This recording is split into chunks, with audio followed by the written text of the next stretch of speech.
व्यासेन ग्रथितां पुराणमुनिनां मध्ये महाभारतम् अद्वैतामृतवर्षिणीं भगवतीम् अष्टादशाध्यायिनीम् अम्ब त्वाम् अनुसन्दधामि भगवत गीते भवद्वेषिणीम्। नमोऽस्तुते व्यास विशालबुद्धे पुल्लारविन्दा यतपत्रनेत्र येन त्वया भारततैलपूर्णः प्रज्वालितो ज्ञानमयः प्रदीपः प्रपन्नपारिजाताय स्तोत्रवेत्रैकपाणये ज्ञानमुद्राय कृष्णाय गीतामृतदुहे नमः। सर्वोपनिषदो गावो दुग्धा गोपालनन्दनः पार्थो वत्सः सुधीर्भोक्ता दुग्धं गीता महत वसुदेवसुतं देवं कंसचाणूरमर्दनं देवकी परमानन्दं कृष्णं वन्दे जगद्गुरुम्। भीष्मद्रोणतटा जयद्रथजला गान्धारनीलोत्पला शल्यग्राहवती कृपेण वहनी कर्णेन वेलाकुला थामविकर्णघोरमकरा दुर्योधनावर्तिनी सोत्तीर्णा खलु पाण्डवैर्णनदी कैवर्तकः केशवः पाराशर्यवचः सरोजमङ्गलम् गीतार्थगन्धोत्कटम् नानाख्यानककेशरं हरिकथा सम्बोधनाबोधितं लोके सज्जनसत्पदैरहरः पेपीयमानं मुदा भूयात् भारतपङ्कजं कलिमल प्रध्वंसिनः श्रेयसे मूकं करोति वाचालम् अंगुं लङ्घयते गिरिं यत्कृपातमहं वन्दे परमानन्दमाधवम्।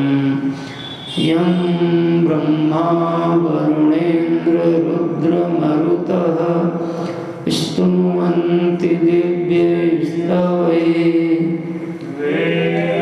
साङ्गपदक्रमोपनिषदैः गायन्ति यं सामगाः ध्यानावस्थिततद्गतेन मनसा पश्यन्ति यं योगिनो यस्यान्तं न विदुः सुरासुरगणाः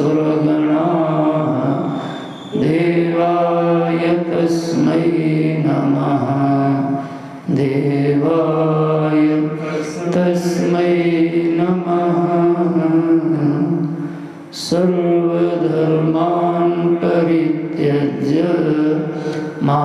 मामेकं शरणं व्रज अहं त्वा सर्वपापेभ्यः मोक्षयिष्यामि मा शुचः मोक्षयिष्यामि मा शुचः।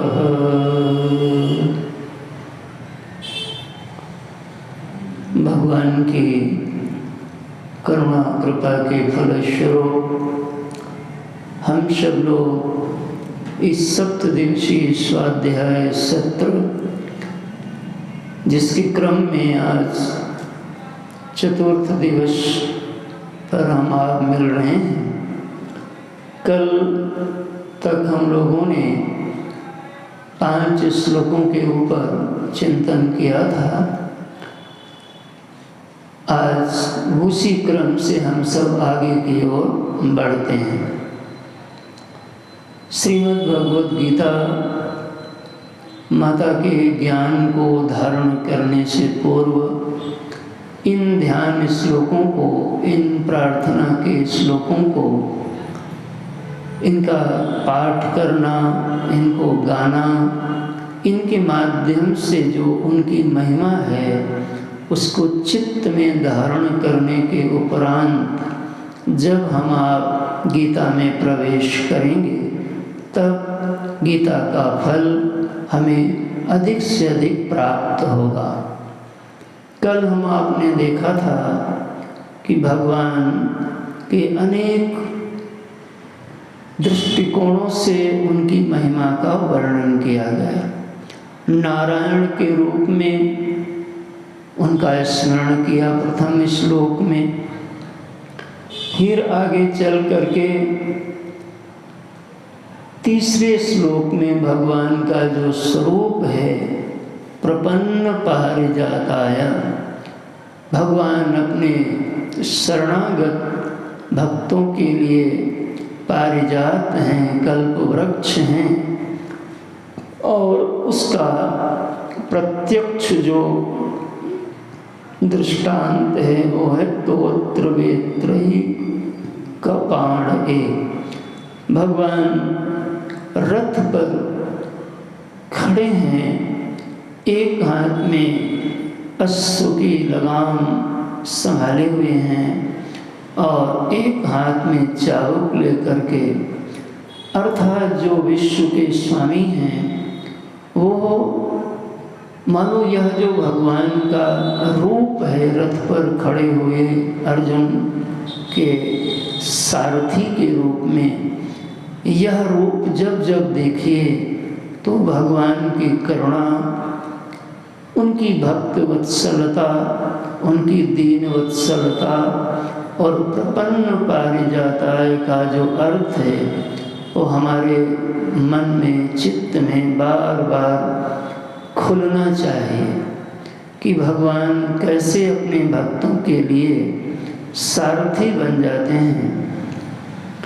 इसलिए यह बड़ा महत्वपूर्ण सारे प्रसंग हैं, इनमें हमारा हृदय अच्छे से अवगाहन करे और इस अवगाहन के फलस्वरूप हमारा चित्त अवश्य निर्मल हो जाएगा और तब फिर गीता माता के जो वचन हैं वो हमारे लिए अधिक लाभप्रद होंगे। तो तोत्र वेत्रयी कपाणे ज्ञान मुद्राय कृष्णाय गीतामृत दुहे नमः। उन्हीं भगवान ने गीतामृत का दोहन किया। कैसे किया उसकी पूरी प्रक्रिया कल हम लोगों ने देखा था। पार्थो वत्सा, बछड़ा किसको बनाया? पार्थ को बनाया। गाय कौन है? सर्वो उपनिषदो गाओ, गाय माता बनाई सुप्ति जी को। दोहा किसने? दुग्धा गोपाल नंदना। उसके बाद तो कहा सब कुछ केवल अर्जुन के लिए, तो कहा नहीं, बहुत दोहा है दूध गीतामृत का। तो सुधीर भोक्ता, जो भी यहाँ पर विश्व में सुधी लोग हैं, सज्जन हैं, साधु हैं, साधक हैं, वो सब इसके हकदार हैं, भोक्ता हैं, पाने वाले हैं। दुग्धम गीतामृतम, यह जो दुग्ध रूपी गीतामृत है ये खत्म नहीं होता, चुकता नहीं है, बल्कि महत इसकी अपार राशि है, कितना भी बांटो खत्म नहीं होता। तो ऐसा स्मरण करके फिर कृष्णं वंदे जगत गुरु, भगवान का जो गुरु स्वरूप है, जगत गुरु स्वरूप है, उसका स्मरण किया और उसने जो हेतु दिखाया वो वसुदेव सुतम देवम, यानी गुरु तभी कोई बनता है जब कोई किसी का हृदय, वसुदेव माने विशुद्ध हृदय हो। फिर कंस चारोड़ मर्दनम, ये फल है। यदि तुम्हारा शुद्ध अंतःकरण है तो वही परमात्मा तुम्हारे मन में, चित्त में वृत्यारूढ़ चेतन होकर के अवतरित होंगे और अभिमान रूपी कंस और चारोड़ माने उनकी सेना को समाप्त करते हैं। देव की परमानंदम, तब यह जो हमारी बुद्धि है, जो बहुत दिनों से व्याकुल है, आकुल है, जुगाड़ ढूंढ रही है लेकिन आह्लादित नहीं हो पाई, ये वही रास है जिसको रस पाकर के ये निहाल हो जाएगी। देव की परमानंदम, ऐसा जो काम कर देने वाले हैं, ऐसे जगत गुरुम कृष्णम वंदे, ऐसे जगत गुरु भगवान कृष्ण को मैं वंदना करता हूँ। तो यहाँ तक के विषय को हम लोगों ने देखा था। आगे आइए छठे श्लोक को हम लोग देखते हैं। भीष्म द्रोण तटा जयद्रथ जला गांधार नीलोत्पला शल्यग्राहवती कृपेण वहनी कर्णेन वेलाकुला अश्वत्थाम विकर्ण घोर मकरा दुर्योधनावर्तिनी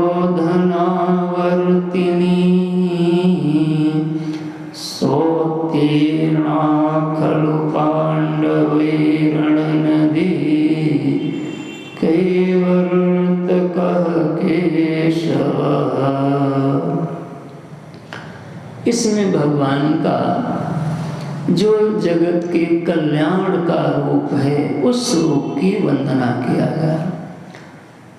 निर्बल के बलराम, सुनेरी मैंने निर्बल के बलराम। जब मनुष्य समस्त बलों को हारता हुआ देख लेता है, उसके पास विकल्प नहीं कोई है भगवान के अलावा, और समाहित अंतःकरण से भगवान को जब पुकारता है, बुलाता है, तो कैवर्तकः केशवः, तब वह भगवान जो केशव हैं वो कैवर्तक, उद्धारक रूप में अपने को किस प्रकार से प्रकट करते हैं, तो उसका यहाँ इस श्लोक में दृष्टांत के रूप में पांडवों को लिया गया कि देखो, पांडवों के पास ऐसी कोई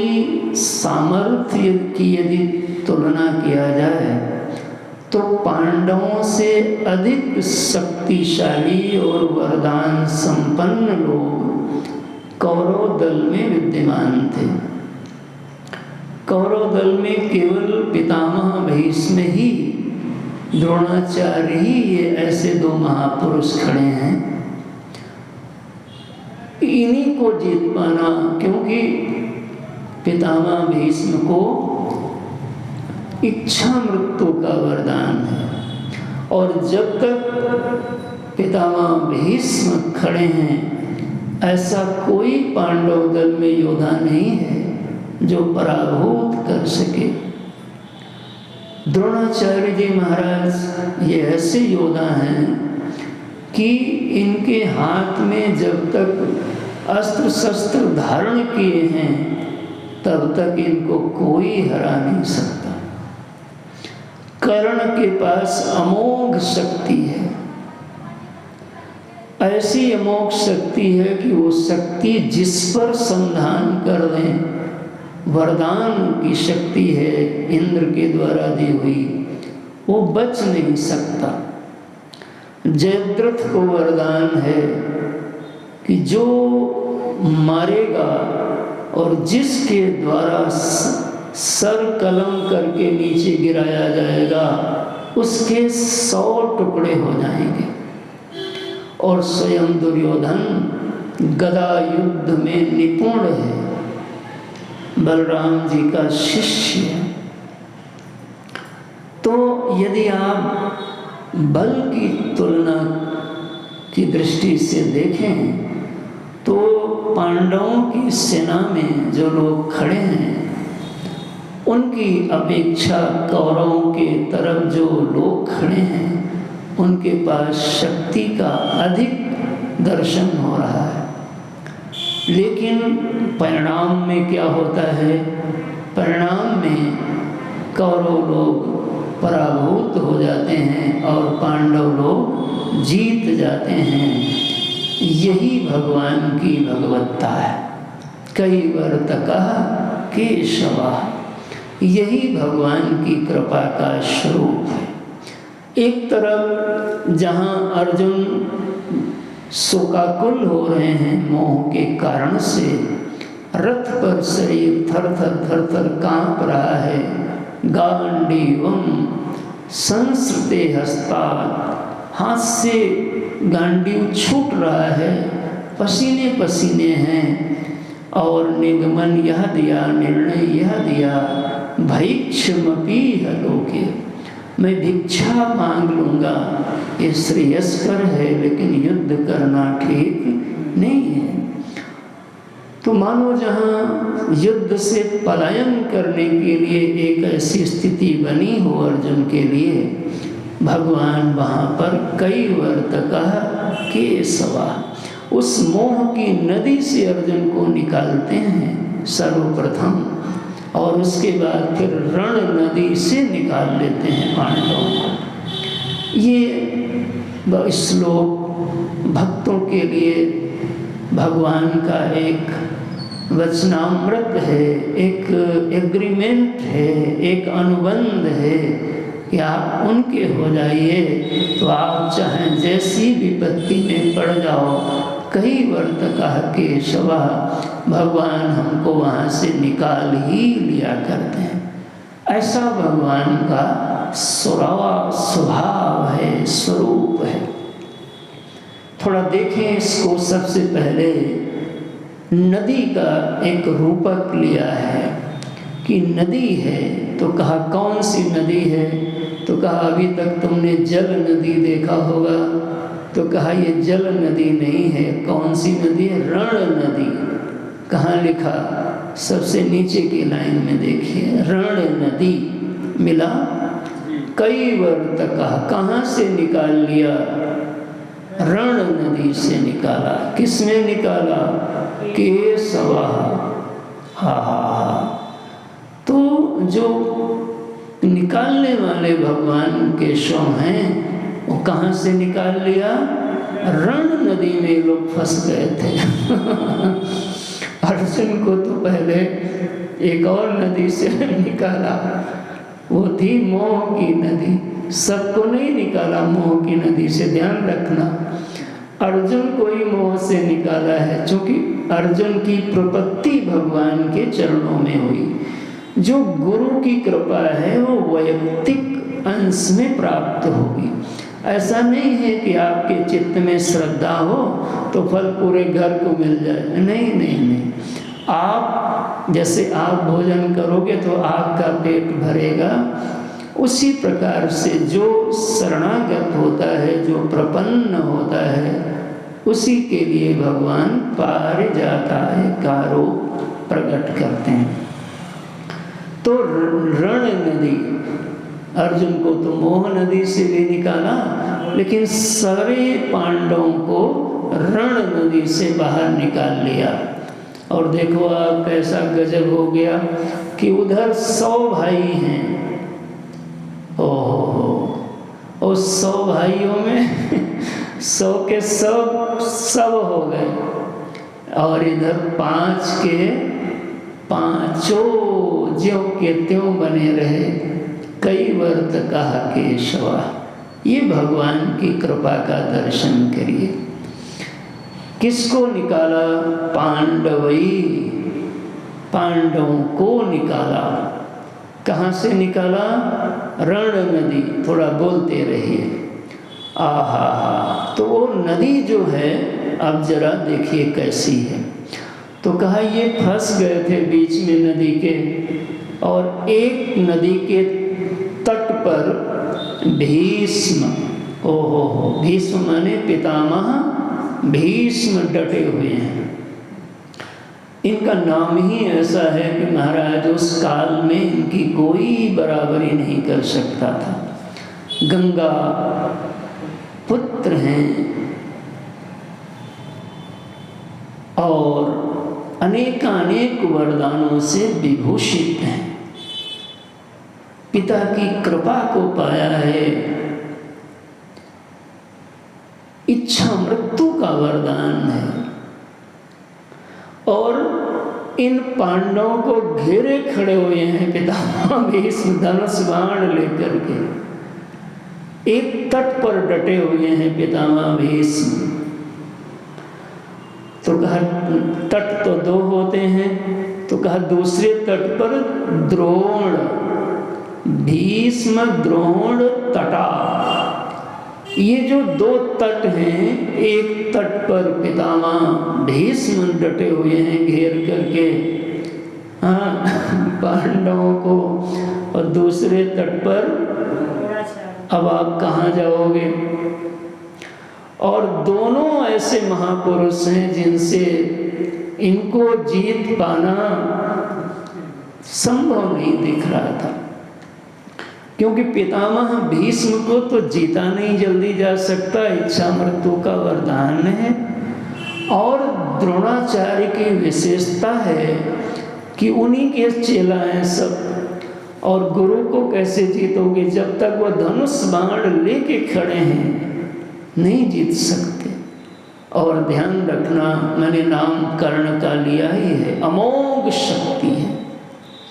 कर्ण के पास ऐसी सामर्थ्य है महाराज। कहते हैं जब युद्ध हो रहा था तो जब अर्जुन बाण चलाते तो अर्जुन के बाण से कर्ण का रथ दूर खिसक जाता, लेकिन जब कर्ण बाण चलाता तो अर्जुन का भी रथ उतनी दूर तो नहीं खिसकता, लेकिन थोड़ी दूर खिसक जाता। तो जब अर्जुन बाण चलाते और कर्ण का रथ दूर ज़्यादा खिसकता, उसकी तुलना में कर्ण के चलाए हुए बाण से अर्जुन का रथ थोड़ा खिसकता। फिर भी भगवान वाह वाह करने लगते कर्ण के लिए, वाह कर्ण वाह कर्ण। अर्जुन को लगा देखो महाराज हमारे साथ खड़े हो, हमारी मदद के लिए आए हो, और हम बाण मारते हैं तो दूर रथ चला जाता है, और वो चलाते हैं तो हमारी तुलना में तो थोड़ा ही खिसकता है, फिर भी आप हमारी तारीफ कभी नहीं करते हो, और कर्ण की ही तारीफ करते हो, वाह कर्ण वाह कर्ण। तो भगवान मुस्कराते हैं। लेकिन जब कई बार ऐसा भाव देखा कि अर्जुन के मन में कुछ हमारे ऊपर शंका हो रही है, इस शंका कई बार निकट के लोग कर ही लेते हैं, ऐसी भावनाएं बन जाती हैं, इसमें कोई बड़ी बात नहीं है। तब भगवान ने याद दिलाया, अर्जुन तुम बाण मारते हो और अर्जुन का रथ जितना, कर्ण का रथ जितना खिसकता है वो तो ठीक है, लेकिन तुम्हारे रथ पर मैं बैठा हूँ। जिस रथ पर मैं बैठा हूँ और मैं ही नहीं बैठा हूँ, इस रथ पर हनुमान जी भी बैठे हुए हैं।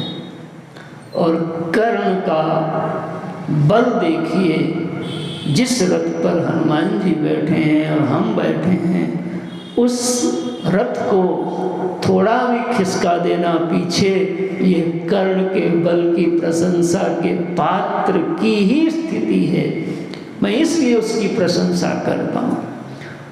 तो कर्ण भी उधर है महाराज, और मैंने बताया अमोघ शक्ति है। शकुनी का जो स्वभाव है वो वीर योद्धाओं जैसा नहीं है, इसलिए शकुनी कभी भी लड़ने के योग्य है नहीं। इसलिए युद्ध के लिए जब जब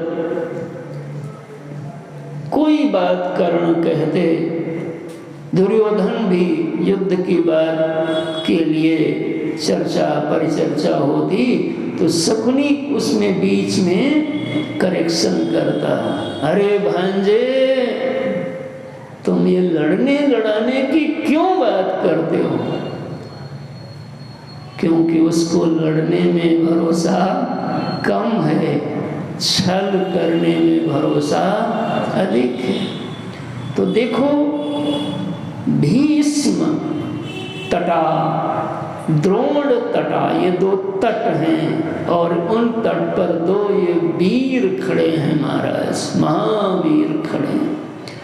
आहा, ऐसे हैं कि इनको जीता जा पाना बहुत कठिन है। और ये परशुराम जी के शिष्य हैं, ध्यान रखना। कोई थोड़े मोड़े परशुराम जी से शिक्षा पाई है, पितामह भीष्म ने भी और कर्ण ने भी शिक्षा पाई है। कर्ण को बाद में जब वो एक प्रसंग आता है कि गुरुदेव परशुराम को निद्रा आ गई और मस्तक कर्ण के गोद में रख के लेट जाते हैं और निद्रा गुरुदेव की टूटे ना, यह कर्ण की गुरु भक्ति है। परशुराम जी का एक नियम था कि वो केवल सबको ज्ञान नहीं देते थे। इस कारण से उन्होंने कर्ण के इस व्यवहार का तो आदर किया जाना चाहिए, तितिक्षा का, लेकिन जो छल है, क्योंकि गुरु से कुछ भी छुपाना ये छल की श्रेणी में आ जाएगा। हुआ यूं, एक कीड़ा आया और वो कीड़ा कर्ण को काट लेता है और कर्ण गुरु भक्ति में निमग्न है कि गुरुदेव की नींद ना टूटे, इसलिए वो ज्यों के त्यों बैठे रहे। कुछ देर बाद जब रुधिर बहा और परशुराम भगवान की तंद्रा दूर हुई तो उन्होंने देखा इतना रक्तस्राव और घाव ऊंचा। इतनी सहन शक्ति देख करके परशुराम जी समझ गए कि ब्राह्मण शरीर में, बुद्धि में सहन शक्ति तो होगी उसके, लेकिन शरीर में इतनी सहन शक्ति नहीं हो सकती। और यही कारण था कि उन्होंने कहा तुमने छल किया है, बताया क्यों नहीं, जाओ तुम्हारी विद्या एक समय पर निष्फल हो जाएगी।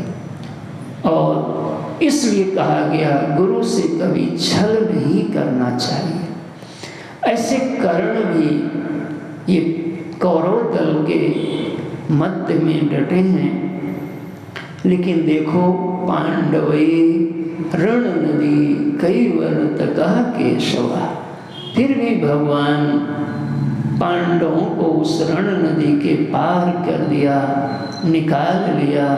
ये भगवान का स्वभाव देखिए। भीष्म पितामह भीष्म के बारे में तो आप सब जानते ही हैं, यह कितने बलशाली हैं। कभी विस्तार से इनका चरित्र का दर्शन करने का भाव होता। द्रोण तटा जयद्रथ जला, ये तो नदी हो, नदी के तट हो गए, दोनों तट पर विराजमान है, मानो ऐसी कल्पना करो। एक तरफ पितामह भीष्म और एक तरफ द्रोणाचार्य थे। अब जल कौन है तो कहा जयद्रथ जला, जो जल उसमें प्रवाह हो रहा है वो जयद्रथ। जयद्रथ भी, इसमें भी 10,000 हाथियों के बल का माना गया, यानी बलवान वेगवान जल बह रहा है, कोई सामान्य जल नहीं है। जो आप गंगोत्री गए हो, कुछ लोग गंगोत्री गए हो, नहीं गए तो जो लोग जाएं और उसके ऊपर, तो आप कमंडल से जल निकालने में डर लगता है, क्योंकि वहाँ पे जल का बहुत अधिक वेग है। तो जयद्रथ जला, गांधार नीलोत्पला, गांधार माने शकुनी, ये क्या है तो कहा है कमल है। अरे भाई कमल, ये कैसे कमल हैं? तो कहा इनको आप वो वाला कमल न समझ लीजिएगा, ये नीलोत्पला है तो कमल। तो कहा कमल क्या काम करता है?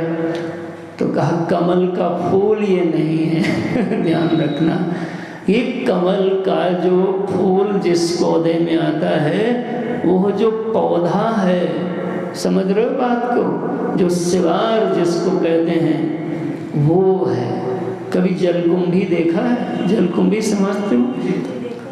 देखी है आप? अच्छा, तो तालाब में कितना भी तैराक, और कई बार जानवर लोग भैंस गाय और फंस जाते थे, तो जलकुंभी ऐसा सिवार ऐसा फांस लेती थी, फंसा लेती थी कि उसमें आदमी डूब जाता था, क्योंकि तैर पाता नहीं और आगे वो निकलने देती नहीं। तो ये कौन है? गांधार नीलोत्पला। ये कमल का पुष्प न समझना, यहाँ पे क्या है वो, जो उसका जाल है, ऐसा जाल बिछा रखा है। क्योंकि युधिष्ठिर जी महाराज तो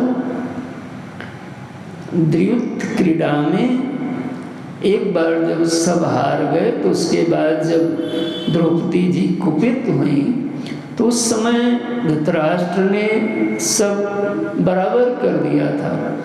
फिर भी ये जाल फैलाया और कहा भांजे एक बार युधिष्ठिर को बुला लो, और केवल एक चाल इस बार चली जाएगी। हम जीते तो वो लोग 12 वर्ष वनवास और 1 वर्ष अज्ञातवास, और वो जीते तो हम लोग चले जाएंगे। क्योंकि वो जानता था कि पासे के खेल में मैं छल कर लूँगा, मुझे सिद्ध है, मैं ही जीतूंगा। ये जीत नहीं थी, बल्कि छल से की गई जीत है। ऐसा शकुनी का जाल फैलाया हुआ था भक्तजनों। जयद्रथ रूपी जल की धारा है, तट पे द्रोण और पितामह भीष्म हैं। भैया बहुत घोर नदी है रण की, लेकिन देखो आप कई वर्तकः केशवा। भीष्म द्रोण तटा जयद्रथ जला, गांधार नीलोत्पला, शल्य ग्राहवती। आहा, शल्य, जो शल्य मामा समझते हो, ये माद्री अम्मा के भाई हैं, नकुल सहदेव के मामा जी हैं।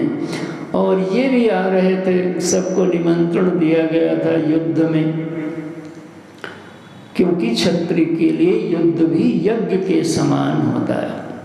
तो मामा जी को आते देख करके, ये तो पांडव लोग तो सब बन ही भटकते रहे ज़्यादातर, तो दुर्योधन ने एक चाल चली, सोचा ये रिश्तेदार हैं, इनको तोड़ लो, अपने में मिला लो। तो सोचा खाने पीने के शौकीन रहे, तो जहाँ से चले वहीं से नाच गाना खाना पीना उनके मनोनुकूल वातावरण देते रहे। तो बड़ा प्रसन्न हो गए शल्य मामा, सोचा कि अब ये तो बड़ी युधिष्ठिर ने हमारे लिए सब तैयारी कर दी। करते करते जब मुख्य बात करीब में आए नगर के, तो दुर्योधन जा कर के स्वागत किया। और जैसे स्वागत किया शल्य मामा को, तो मामा जी ने कहा, अरे दुर्योधन तुम यहाँ, तुम तो हमारे विरोधी पक्ष के हो। कहा मामा जी हम रिश्तेदार हैं, रिश्तेदार तो रिश्तेदार होता, और आपको पता नहीं है जो आपको सब सत्कार सेवा मिली वो हम ही ने किया है। अच्छा आपने किया है? और ऐसी सत्कार सेवा तो पहले के लोगों की आदत थी, भैया नमक जिसका खाते थे कहते थे नमक हराम नहीं करेंगे। अब तो लोग नमक भी खा लेते हैं और भी कर ही देते हैं जो करना है। तो उन्होंने कहा कोई बात नहीं, अब मैंने तुम्हारा तो भाई सेवा लिया है। तो अब युधिष्ठिर जी भी मुलाकात हुई, तो युधिष्ठिर जी ने कहा मामा जी ये तो बात ठीक नहीं है। तो कहा बात तो ठीक नहीं है, लेकिन अब ठीक करनी पड़ेगी क्योंकि हमने उनका नमक खाया है। तो भाई चलो। तो कहा अच्छा हम एक काम करेंगे, हम शिथिल युद्ध करेंगे और हम इधर रह करके भी तुम्हारा काम करेंगे। तो कुछ लोग रहते कहीं और हैं और काम किसी और दल के लिए करते रहते हैं। तो ये बाद में कर्ण के सारथी बने। जब कर्ण को सेनापति के रूप में रखा गया और बार बार कर्ण को उनके मनोबल को कमजोर करते थे। अरे कर्ण तुम क्या लड़ोगे, इसलिए कभी अपनों को उनके मनोबल को भी कमजोर नहीं करना चाहिए। ये भी एक हार का कारण बनता है, इसलिए अपने मनोबल को बढ़ाने वाला भाव रखना चाहिए। तो ये ग्राह हैं, ग्राह माने मगर ग्राह हैं महाराज, पकड़ लेते हैं। देखो कैसी नदी है ये। तो शल्य ग्राहवती कृपेण वहनी, और महाराज जो धारा है उसमें और तीव्र धार है। ये कृपेण यानी कृपाचार्य जी हैं। ये कृपाचार्य जी भी बड़े आचार्य थे। इनके बारे में वर्णन आता है कि अहिल्या माता के और उनके पति का नाम गौतम ऋषि, सब लोग तो जानते हो। तो अहिल्या और गौतम जी के कल्प, अनेक कल्प में कल्प भेद से अनेक प्रकार की कथाएं आती हैं, ध्यान रखना। तो एक कल्प में वर्णन आता है कि उनके 3 पुत्र हुए। बड़े पुत्र का नाम था सतानंद।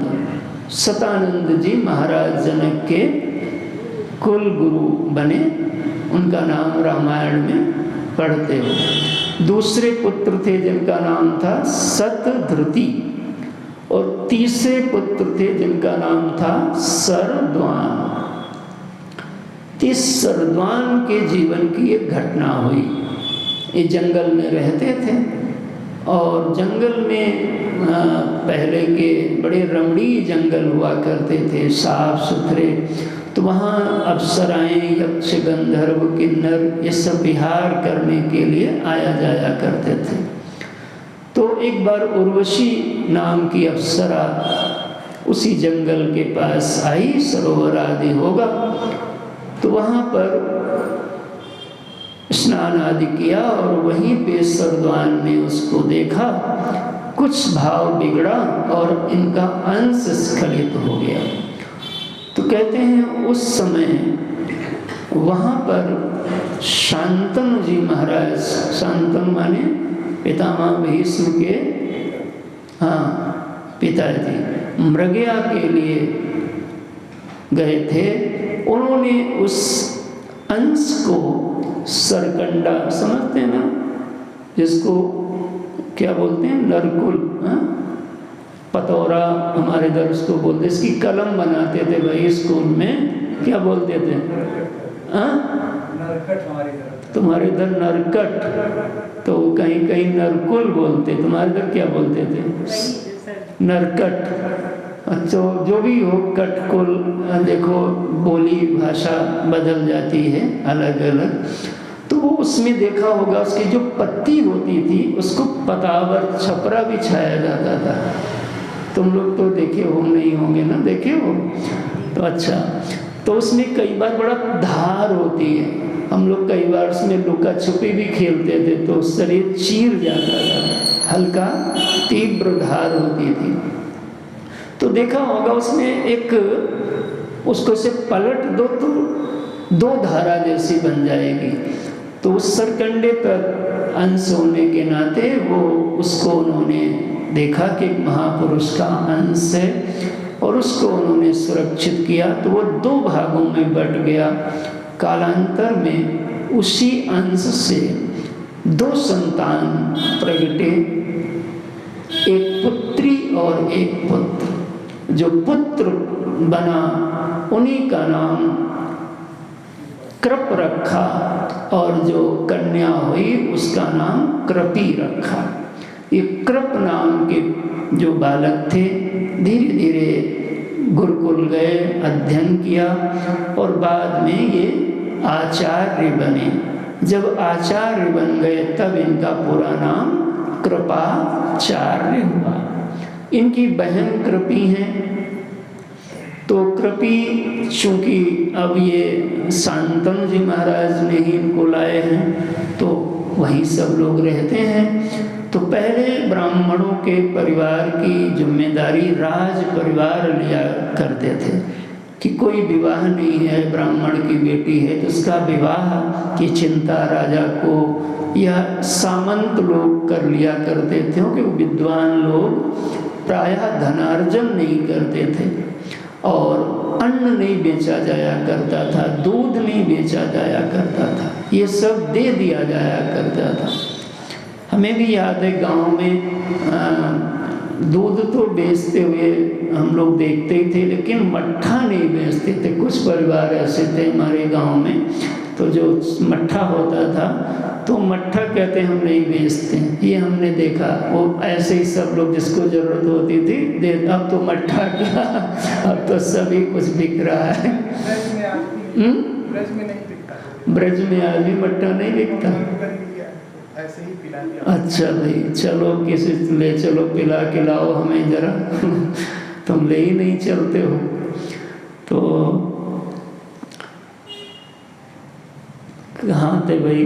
तो कृपी का विवाह जब बड़ी हुई तो फिर जो द्रोणाचार्य जी के साथ ये भी आचार्य हुए, गुरुकुल चलाते विद्वान थे, तो इनके साथ में हुआ। और इनका जब विवाह हुआ तो उसके बाद में फिर इनके दाम्पत्य जीवन में अश्वत्थामा का जन्म हुआ। अश्वत्थामा का जब जन्म हुआ तो अश्वत्थामा जिस समय जन्म हुआ तो जो घोड़े की आवाज़ होती है, इस प्रकार की आवाज़ होने के नाते अश्वत्थामा नाम भी रखा गया। तो आज यहाँ पर स्मरण करते हैं श्लोक में शल्यग्राहवती कृपेण वहनी, ये कृपाचार्य जी धारा है उस नदी की।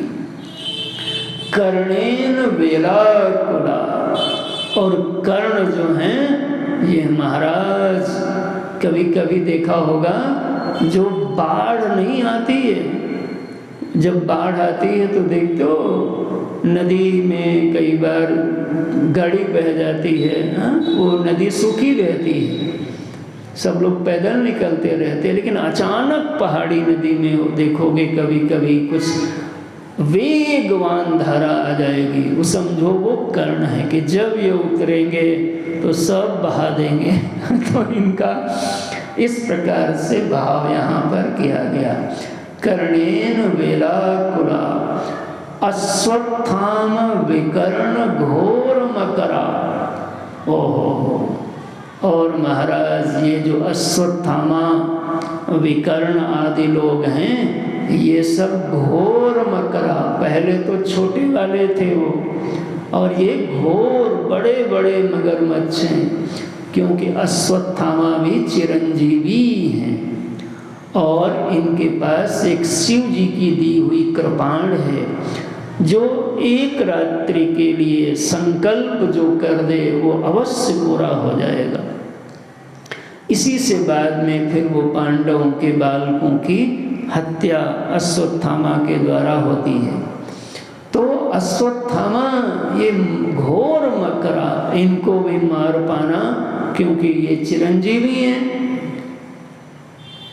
घोर मकरा दुर्योधना वर्तिनी, वर्तिनी माने घोर भंवर।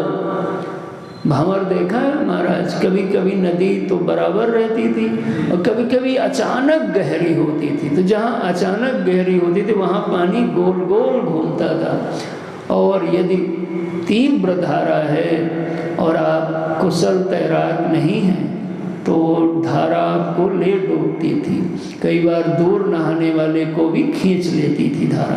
तो दुर्योधना वर्तिनी, हे भक्तजनों, ऐसी स्थिति थी रण नदी की, जहाँ युद्ध हो रहा है मानो, वहाँ पर ऐसे ऐसे लोग डटे हुए हैं मुकाबला करने के लिए, किससे? पांडवों से। फिर भी सोत्तीर्ण, सो उत्तीर्ण, ऐसे ऐसे लोगों के इस रण नदी में, रणांगण में विराजमान होने के बावजूद पांडव लोग, सो उनके लिए आएगा उत्साह, सामान्य वो माने पांडव लोग उत्तीर्ण, पार हो गए। कैसे पार हो गए? तो कहा कौन कौन पार हुआ? एक आदमी पार हुआ नहीं, का खल, खल माने सब के सब खलु पांडवई, सारे पांडव लोग पार हो गए रण नदी। उस रण की नदी को सारे के सारे पांडव लोग पार हो गए, जिसको पार पाना बहुत कठिन था। क्यों? क्योंकि कई वर्तकः केशवः, क्योंकि भगवान उद्धारक थे, साथ में थे, इसलिए देखो। तो ये भगवान का यहाँ पर इस स्वरूप की वंदना गीता जी में प्रवेश करने से पहले की जाती है कि ऐसे भगवान कृष्ण का ये गीतामृत है जिसमें आपको प्रवेश करना है। आगे देखें, पाराशर्यवचः सरोज ममलम गीतार्थ गंधोत्कटम नानाख्यानक केशरम हरिकथा संबोधना बोधितम। फिर से स्मरण करते हैं कि यह जो ग्रंथ है वो कैसा है? तो पाराशर्यवचः, इसमें जो शब्द दिया गया उन शब्दों को वचः, किसके वचन है? पाराशर्य, व्यास भगवान के द्वारा इस प्रकार से इस ग्रंथ का जो ग्रंथन किया गया, उसमें सरोज ममलम, सरोज ममलम यानी दिव्य निर्मल अमल जो है, स्वरूप है मालूम खिला हुआ, सरोज है, कमल है, गीतार्थ गंधोत्कटम, और बड़ी उत्कट गंध है, सुगंध है महाराज, खूब उसकी प्रशंसा, उसकी खुशबू फैली हुई है। नानाख्यानक केसरम, तो कहा इसमें जो अनेकानेक आख्यान हैं, कहानियां हैं, ये क्या हैं? केसर, कुछ लोग शौकीन हैं तो दूध नहीं खाली ऐसे पीते, और क्या डाल के पीते हैं भाई? हाँ, बड़े लोग केसर डाल के पीते हैं, तो केसर से वो दूध की और महत्ता हो जाती। तो चीनी नहीं डालेंगे, क्या डालेंगे? मिश्री डालेंगे, तो ये उसकी महिमा और बन जाती है महाराज। तो नानाख्यानक केसरम हरि कथा, आहा, जो नाना प्रकार के आख्यान इसमें आएंगे, उसमें केसर का काम भगवान की कथाएं करेंगी। अच्छा, संबोधना बोधितम, अच्छी प्रकार से जिसमें सबको संबोधित करके बात को की गई। तो क्या किया जाता है? लोके सज्जन षड्पदैर हर अरह, इसको कहेंगे षटपदई। षटपद माने होता है 6 पैर वाला। तो 6 पैर वाला कौन होता है? भमरा। तो देखो महाराज जी कैसे वर्णन आया, नानाख्यानक केसरम हरिकथा संबोधना बोधितम। लोके सज्जन, ये जो उनका बनाया हुआ ग्रंथ है, यह नित्य संबोधन किया जा रहा है और संबोधित हो रहा है, यानी लोग कह रहे हैं, सुन रहे हैं, समझ रहे हैं, कहाँ सुनहि अनुमोदन करें, ये इसी प्रकार का अर्थ बनेगा। अच्छा महाराज, तो कौन इसको सज्जन षटपदी, जो भंवरे हैं, इसके भंवर जो हैं, पराग के जो पीने वाले हैं इस रस के ग्रंथों के, वो कौन है? सज्जन षटपदैर हर हरः। तो जो सज्जन लोग हैं, भक्त लोग हैं, साधु लोग हैं, वो इस प्रकार के ग्रंथ को अरह माने खाली एक दिन नहीं, दिनों दिन लगातार नित्य, मतलब दिन रात इसको पीने में, बताने में, संबोधना बोधितम, कहने में, सुनने में इसके आनंद को उठा रहे हैं। क्या कर रहे हैं? पी रहे हैं। पीय मानम, निरंतर पी रहे हैं महाराज। तो कहा भी इनका पेट नहीं भरा, कहा भरते नहीं। एक कच्छा विराम करो तो 1-2 दिन बाद फिर कोई न कोई कहने लगता है, अरे महाराज जी कुछ सुनाइए। लो, तो पूछा अभी तो सुनाया था, अरे फिर सुनाइए। पी, तो कहा बड़ा दुख से पीते होंगे, कहा नहीं, मानम मुदा, मुदा माने मोद पूर्वक। मोद समझते हो? मोद माने होता है सुख, आनंद, उसमें प्रा शब्द लग जाएगा तो बन जाएगा प्रमोद, यानी बड़ा आनंद से इसको पीते हैं। पेपीय मानम मुदा, कौन पीते हैं ऐसे? तो कहा सज्जन। कहाँ पर? लोके, लोके माने इसी जगत में, इसी संसार में जो सज्जन लोग हैं, वो जो भगवान व्यास का वचनामृत जो ग्रंथ है, उसको बड़े ही भाव से दिन रात पीते हैं, ऐसा अर्थ बना। ठीक है, तो कहा कितना है वो? भूयात, भूयात माने, भूयात माने पीते खाली कुछ होता है, भूयात माने होता है क्या? कल्याण होता है, मंगल होता है, उसको जीवन में नई नई दिशा मिलती है, भगवान की कृपा मिलती है, आशीर्वाद मिलते हैं। तो खाली पीते हैं, आनंद तो आता ही आता है। भूयात, अनेकानेक जीवन में परमात्मा की कृपाएं उनको मिलती हैं जो पीते हैं। ये भूयात, भूयात भारत पंकजम। और यह जो पंकज माने कमल, यह जो महाभारत रूपी कमल का ग्रंथ है, तो खाली ये आशीर्वाद मिलता है, ये तो समझ में आ गया। प्रसन्नता से पीते हैं, इसके रस को ये समझ में आ गया। इसमें कथाएं केसर के जैसे भगवान की लीलाएं काम महकती हैं, ये समझ में आ गया। उत्कट गंध गीता क्या ज्ञान है, ये समझ में आ गया। तो कहा बस इतना ही होता है? तो कहा नहीं नहीं, भारत पंकजम कलिमल प्रध्वंसी। आहा, ये जो भगवान का ग्रंथ है, ये ग्रंथ आनंद तो देता ही है, कृपा भगवान की तो देता ही है। जीवन में अनेकानेक चीजें और सब मिलती ही हैं। और क्या होता है? तो कलिमल, जो कली का मल है, कली का मल क्या है? जो पाप है जीवन में, दोष जो जीवन में है, अज्ञान है, मोह है, इन सब चीजों को कलिमल क्या करेगा? प्रध्वंसी।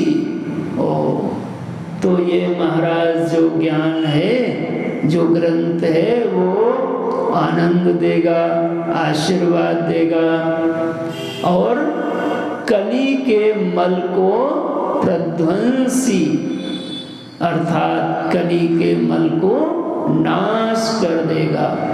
किसके नाश करेगा? नह, नह माने सर्वेशाम, हम लोग जो इसको शरण में आएंगे, जो उनका अवगाहन करेंगे, उन सब के जीवन का यह कली के कलिमल जो है उसको प्रध्वंस कर देगा।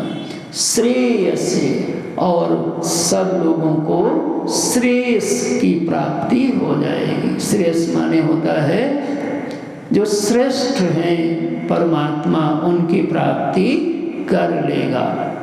तो ये हम लोगों ने दूसरा श्लोक देखा, एक बार पढ़ लीजिए।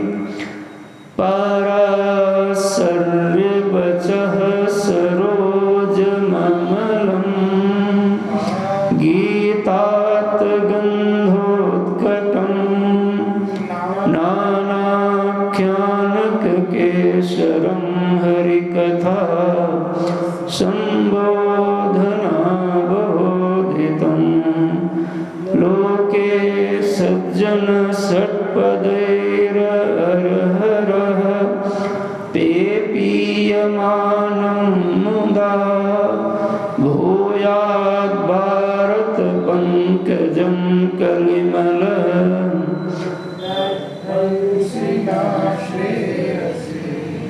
प्रध्वंसिनः श्रेयसे। तो इस प्रकार से आगे देखें, मूकं करोति वाचालम। अब फिर से भगवान की स्वभाव को याद करते हैं। देखो, जब तक इस प्रकार से भीग जाए भगवान की महिमा को सुन के हृदय मन, तब जब हम सत्संग में बैठेंगे तो फिर कृपा शास्त्र अपनी प्रकट कर देता है। मूकं करोति वाचालम। और देखो देखो महाराज, पंगुम लंघयते गिरिम। जो मूक है वो वाचालम करोति, वो जिनकी महिमा मैं गा रहा हूँ, वो खाली सोत्तीर्णा खलु पांडवैरण नदी कैवर्त कह केशवा, उनके लिए तो क्या ही, बाकी जो दुनिया में है उधर जब नजर डालो तो ये श्लोक ध्यान रहे। मूकम करोति वाचालम। कोई गूंगा हो, भगवान की कृपा हो तो वाचाल हो जाता है, बोलने लगता है। और इसका उल्टा भी कर लो, कोई वाचाल हो तो कई बार वो गूंगा भी हो जाता है।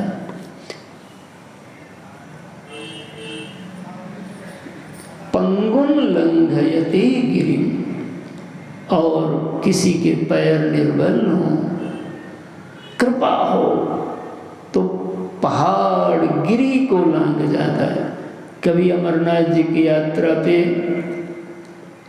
या कभी अन्य जो यात्राएं, और तो केदारनाथ भगवान की यात्रा, यमुनोत्री की यात्रा जो थोड़ी ज़्यादा भारी पड़ती है। आप देखो कभी कभी जिनके शरीर में कोई दिक्कत है पैरों में, ऐसे भी लोग दिख जाएंगे आपको, तो आपको अपने पैरों को देख करके और उनकी स्थिति को देख के भगवान की कृपा ही दिखती है कि भैया, और कितने सारे पैर वाले जो कभी न जा पाते डर के मारे, और जितनी दूर देरी में आप लोग पहुंचते हो लगभग वो भी आगे पीछे पहुंच जाते। पंगुम लंघयते गिरिम। और कभी कभी पैर होने पर भी मनुष्य ये कार्य नहीं कर पाता। याद कराते हैं ये कैसे होता है, यत् कृपा, जिसकी कृपा से ये होता है। यहाँ पे सर्वनाम है, यत् कृपा तम अहम वंदे, जिसकी कृपा से ये काम हो रहा है। नाम नहीं लिया, राम कृष्ण शिव दुर्गा गणेश गुरु नारायण, कोई नाम नहीं लिया, नाम में सीमा हो जाती है। तम अहम वंदे, मैं उनकी वंदना करता हूँ। अरे तो किसकी वंदना करते हो, कुछ तो बता दो हमें समझ में आ जाए। तो नाम ले लिया अंत में, परमानंद, उस परमानंद की मैं वंदना करता हूँ।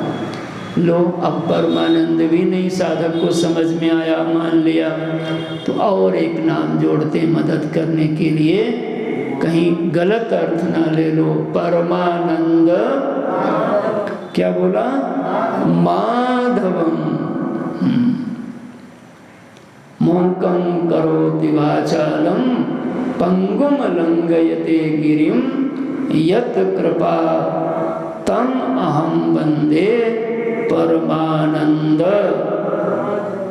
माधवम।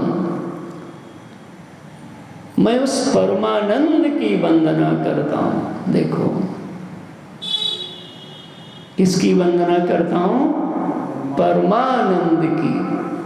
तो पूछा परमानंद नहीं पकड़ में आ रहा है, थोड़ा तो कुछ स्थूल परिचय बताओ। तो बोल दिया माधव। माधव माने क्या होता है, माधव माने, माधव माने भगवान कृष्ण। अब देखो भाई, तो माँ माने होता है लक्ष्मी के लिए माँ शब्द है, माँ यहाँ पर। और पति को अपने भारतीय सनातन धर्म में संस्कृत भाषा में धव बोलेंगे, धवा। समझ में आया, धव माने होता है, धव माने होता है पति। तो इसी से मिलकर के शब्द बनता है। तो जिन माताओं, जो माता, धव माने क्या होगा, पति। तो जो स्त्री धव के साथ होती है, जो स्त्री धव के साथ होती है, धव माने पति के साथ, तो उसको क्या बोलते हैं, साधवा, यानी साधवा, यानी धव के साथ होने से उसको बोलेंगे साधवा। उसी को बोलते हैं साध्वी। साध्वी माने होता है जो अपने पति के साथ में हैं, उनका नाम होगा साधवा। क्योंकि धवा माने पति, पति के साथ रहते हैं तो साधवा। अब इसको उल्टा कर लो, मान लिया किसी का पति चला गया, नहीं है, तो विगत पति हो गया। तो जब पति विगत हो गया, चला गया, तो धवा अब नहीं है, तो क्या शब्द बनेगा? विधवा। ये शब्द दोनों बोले जाते हैं। तो यहाँ पर शब्द क्या है? माधवा। माँ माने लक्ष्मी, धव माने पति। तो लक्ष्मी की जो पति हैं वही परमानंद हैं, और यत कृपा, उन लक्ष्मी के पति जो परमानंद स्वरूप हैं उनकी कृपा से मूकं करोति वाचालं पंगुम लंघयते गिरिम यत् कृपा तम अहम वंदे परमानंद माधव। तो ऐसे भगवान को हम लोग आज प्रणाम करते हैं और यहीं पर वाणी को विश्राम देते हैं। बोलो सच्चिदानंद भगवान की।